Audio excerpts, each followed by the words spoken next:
Salut mes chéris, c'est Dipatelana Casa avec une nouvelle vidéo. Aujourd'hui, je vais vous raconter une story time de l'une de mes anciennes amies les plus hypocrites que j'ai eues parce que j'ai pu découvrir ce qu'elle faisait derrière mon dos. Alors, tout d'abord, je vais vous raconter comment tout a commencé, comment je l'ai rencontrée et que dans cette histoire, il faut toujours suivre son instinct et c'est comme ça que j'ai réussi à la démasquer en fait et à voir comment elle était si hypocrite. Et en fait, moi, je vais raconter ces story time pour vous donner un peu des indices, comment repérer les gens qui sont hypocrites, que tu penses qu'ils sont gentils. Parce que les gens qui sont hypocrites, ils vont toujours faire en sorte que, ouais, eux, ils sont très gentils, blablabla, genre, eux, ils sont pas comme ça, ils ont toujours un truc à dire. Faut pas croire que les hypocrites, ils vont jamais vous dire des trucs que vous avez pas envie d'entendre. Des fois, ils vont vous le dire pour se faire passer pour des personnes qui sont honnêtes, alors qu'au fond, ils sont jamais honnêtes, en fait. And that's on period. Alors, je vais commencer par quand ça a commencé. C'était en 2015. Non, c'était en 2015. Ou c'était en 2016. Faut que je réfléchisse bien. Attends, c'était en 2015. En fait, en 2015, j'avais mon premier mec. Et c'était à l'époque où tout le monde utilisait Facebook. Pour ceux qui sont de ma génération, on va dire 98, 99, 2000, max 2001 et voilà, 2001 max. Donc on va commencer par les deux, 98. À partir de 98 jusqu'à 2001, on utilisait Facebook beaucoup en 2015. Et moi, je me suis mis en couple avec un mec qui s'appelait Denilson. C'était mon premier mec et tout. Et lui, c'est pas, on a voulu faire photo goals, couple goals. Bah, il m'a mis sur sa page Facebook en mode une photo de nous où genre on se faisait un bisou sur la bouche et la honte, genre. Je sais pas si j'ai toujours la photo, mais si j'ai la photo, je vais faire en sorte de vous la montrer parce que voilà, c'est le passé, c'est le passé. Voilà, on peut rien y faire. Et la meuf, comment je vais l'appeler Larissa. Larissa, c'est le prénom de ma soeur, mais elle s'appelle pas Larissa, mais ça va un peu avec son prénom à elle. Donc Larissa. Larissa, elle voit la photo avec moi et mon ex. Et elle m'envoie un message en disant salut, ça va, t'es la meuf à nanana. Et lui, ton mec, c'est le pote à mon mec. Et moi, j'étais un peu en mode, genre, je sais pas, c'est bizarre en fait. Tu veux devenir amie avec moi parce que nos mecs sont potes. Moi, quand j'ai vu ça, je me suis dit, c'est bizarre. Parce que moi, je peux pas devenir amie avec une personne parce que je l'ai vu sur les réseaux. Et non, non, non. Je préfère que ça soit organique en mode, on se voit face à face et on devient amis. Et je voulais pas trop lui parler, je lui parlais un peu, mais mon intuition me disait qu'elle était fausse. Parce que je me dis, mais c'est pas normal que tu deviennes amie avec une personne à travers les réseaux. En fait, tu peux pas, en fait. Tu peux pas. Pour moi, c'est pas possible. En mode, on peut s'arranger pour se voir, et après qu'on se voit face à face, là, on peut dire que, ah ouais, là, je peux sentir l'énergie de la personne et dire que, ouais, on peut s'entendre et tout. Mais à travers les messages, non, moi, c'est pas mon truc et tout. Et comment moi je l'ai vu pour de vrai après, c'est j'ai rompu avec mon premier et puis je me suis mis avec mon ex qui s'appelle Valdir, il s'appelle vraiment Valdir. Et moi et Valdir, en fait Valdir c'est vraiment un prénom, mais mes neveux ils faisaient que de se moquer de ce prénom. Valdir c'était mon mec en ce moment-là. Et il m'a présenté elle. Il a dit ah elle est comme ma sœur. Et moi je me suis dit ah ouais, tout de suite moi elle on s'entendait grave bien, elle était marrante et tout. Genre, tout allait bien, on était de bonnes potes. Mais moi, j'ai commencé un peu à douter, mais je doutais pas. Le fait qui a fait que j'ai arrêté de douter, c'est quand on s'entendait super bien et qu'elle était, elle était à mes côtés, elle écoutait les problèmes que moi et mon ex, on avait dans cette période. Et ben, elle était là, elle écoutait. Mais moi, j'ai été très bête et naïve parce que c'était aussi la meilleure amie de l'ex de mon mec en 2015. Donc c'était en mode, wesh, toi t'es un peu ami avec tout le monde, mais on va faire genre comme si rien n'était. Et comme par hasard, quand moi j'ai commencé à me rapprocher avec elle, elle s'entendait plus avec cette amie-là. Et l'ex de mon ex, et bah, elle a commencé à prendre ses distances parce qu'elle s'est dit, wesh, t'es pote avec la nouvelle meuf de mon ex. Et pour moi, c'était normal qu'elle commence à être jalouse et tout. Bah, pour moi, ça avait un sens. Et le truc qui m'énervait un peu chez mon ex, c'est que lui, il était toujours en contact avec ses ex. Donc, il n'avait pas une seule ex. Il y avait l'ex qui était la meilleure amie à la meuf que je vous parle. Elle s'appelle Larissa. Et après, comment je peux expliquer? C'est un jour comme ça. J'arrive pas à croire que moi et mon ex, on était tellement sereins dans notre relation que moi, j'avais son Facebook et lui, il avait mon Facebook. Et comme moi, j'étais connectée sur le Facebook à mon ex sur sa Safari, vous savez, un iPhone, vous savez que c'est comment, et moi, j'avais mon Facebook avec l'application. Et ça veut dire, je vois un message de son ex qui lui envoie est-ce que tu peux m'appeler et tout, je dois te parler. Et genre, elle voulait pas parler en message. Et moi, j'ai dit non, non, non, non, non, vous n'allez pas avoir une conversation sans ma présence. C'est ton ex, je veux savoir ce qui se passe en mode, je sais pas pourquoi elle veut te parler, je dois voir. Moi, je suis possessif. Je suis pas possessif parce que je suis complexée, mais j'ai besoin d'être rassurée et de savoir que, voilà, je peux compter sur mon mec, mais voilà, t'as capté. Et ce jour-là, moi, j'allais au lycée. Je pense que j'ai même raté mes cours à cause de relations. Aujourd'hui, je suis pas avec lui. La meuf, là, je ne la vois même plus.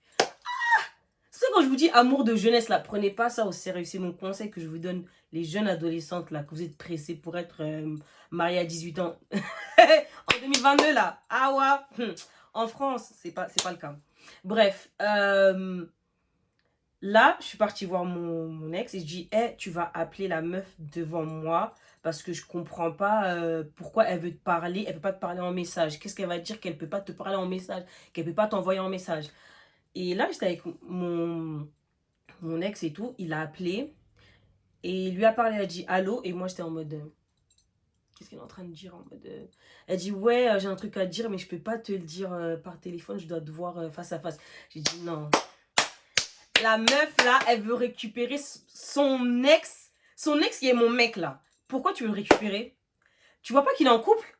Tu peux pas le récupérer en fait. Moi j'étais en mode c'est pas possible. Tu veux récupérer ton ex qui est à moi là en ce moment. Tu peux pas en fait. J'ai dit J'ai voulu être polie, j'ai pas voulu l'agresser. Je lui envoie un message et je lui ai dit par, par respect pour ma relation, j'aimerais que tu respectes ma relation. Genre, je comprends pas pourquoi tu veux envoyer un message à mon mec et tu peux pas lui parler. Il y a quoi que tu peux pas lui parler en message? Tu peux lui envoyer un message que tu peux pas parler par téléphone et que tu dois le voir face à face. Je trouve ça suspicieux. S'il te plaît, respecte ma relation. C'est ça que je lui ai envoyé comme message. J'étais très polie, hein. Avouez que j'étais très polie et gentille, en fait. Parce que là, pour moi, c'était de la pure provocation. Il est en couple, tu veux le voir, pourquoi? Je m'en fous que c'est ton ex, j'en ai rien à foutre.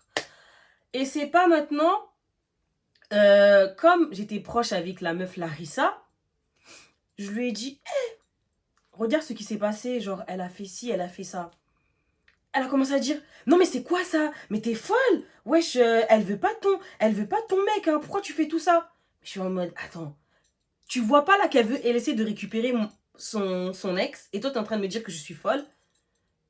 Et c'était bizarre. Et là, moi et elle, on parlait sur Facebook et on avait un malentendu. Je me suis dit, mais pour la première fois, genre, on a un malentendu. C'était pas la première fois, mais c'est en mode, tu vois, quand toi et ta pote vous disputez et une de vous commence à lâcher des vues. Et je me dis, non, mais la pote, elle est vraiment fâchée. Moi, j'étais pas fâchée, mais je me suis dit, mais pourquoi elle s'emporte? Et c'est pas, j'ai commencé à réfléchir, j'ai dit, c'est bizarre. Après, j'ai commencé à dire, putain, je regrette d'avoir ce que j'ai fait. Peut-être j'étais vraiment folle et tout. J'ai commencé à douter de moi. Mais je dis, non, c'est trop bizarre que là, elle m'envoie pas de message, elle répond pas à mon message. Et rappelez-vous qu'en 2015-2016, c'était l'époque où on utilisait Skype. Il n'y avait pas de FaceTime et tout. C'était vraiment Skype. Et je me rappelle que sur Skype, comme on pouvait pas, on ne connaissait pas comment faire les screens, les trucs comme ça en 2015-2016. Vous voyez comment la technologie a évolué. On n'avait pas ça. Et elle a fait quoi? Elle m'avait passé son email et son Facebook, son email et le mot de passe de son Facebook parce qu'elle voulait montrer comment elle parlait avec quelqu'un et tout. Et après, c'est comme ça que j'ai réussi à me connecter. Mais après, je me suis plus jamais connectée sur son compte. Et là, je me suis dit, attends, vas-y, je vais essayer de me connecter sur son compte. Je me suis connectée sur son compte. Devinez, elle faisait quoi, elle? elle parlait avec l'ex qui essaie de récupérer mon mec. Et ça se moquait de moi en mode, ouais, elle croit trop que je le veux, moi je le veux pas. Elle sait même pas que il a essayé de la tromper en été quand elle était partie en vacances en France et tout, nanana. Et moi j'avais pas trop mal, mais je m'en doutais que mon ex, il était reparti voir son ex pendant l'été. J'avais un doute, j'ai pas à mentir. Donc j'étais pas surpris. Mais le truc qui m'a surpris, c'est que elle se moquait de ces situations alors que elle m'a raconté que dans son passé, ses ex la trompaient, mais régulièrement. Donc toi, ça te fait rire que quelqu'un est infidèle envers ta soi-disant copine. Et après, j'ai pas seulement regardé les conversations, je voyais qu'elle se moquait. Parce que là, elle me parlait plus, elle était dans son camp. Et je me dis, mais c'est pas possible. Donc toi, tu te fâches. Mais en fait, c'était trop hypocrite. C'était tellement hypocrite. Après, ça se moquait de ma relation avec mon ex, avec son autre ex qui était sa meilleure copine. Quand je vous dis, c'est pour ça que dans la vie, il faut être vrai avec quelqu'un, même si tu doutes. Sois vrai. N'essaye même pas de fouiller comme moi j'ai fouillé, mais c'est mon instinct qui a dit vas-y fouille. Parce que Dieu il a dit je vais te donner une opportunité pour voir le vrai visage de la personne. Parce que Dieu ne va pas te laisser comme ça. Hein. Il ne va pas te laisser te prendre pour une conne. Non, non, non, non, non. Il va te dire regarde, tu as voulu être honnête, mais je vais te montrer que cette personne n'est pas honnête avec toi. Donc moi, je remercie Dieu que j'ai pu rentrer sur son Facebook. J'ai vu toutes les conversations avec les personnes qui n'étaient pas censées m'aimer parce que je sortais avec la personne là. Je voyais qu'elle se moquait. Elle disait vraiment les problèmes que moi, je me confiais à elle parce que j'étais très naïve. Et elle s'est même moquée du fait que j'ai voulu faire des choses. Elle disait, ouais, tu vois, elle va faire ça, elle va grave grossir. Aujourd'hui, c'est elle qui a grossi. Elle avait tendance à me copier. Bon, j'aimais beaucoup, hein. Après ça, je l'ai pardonnée, mais je la faisais plus confiance. Et pour moi, cette story time, c'est pour vous faire comprendre que quand vous voyez qu'une personne est déjà amie avec une personne qui n'est pas censée vous aimer, ne devenez pas ami avec cette personne. Ça sert strictement à rien.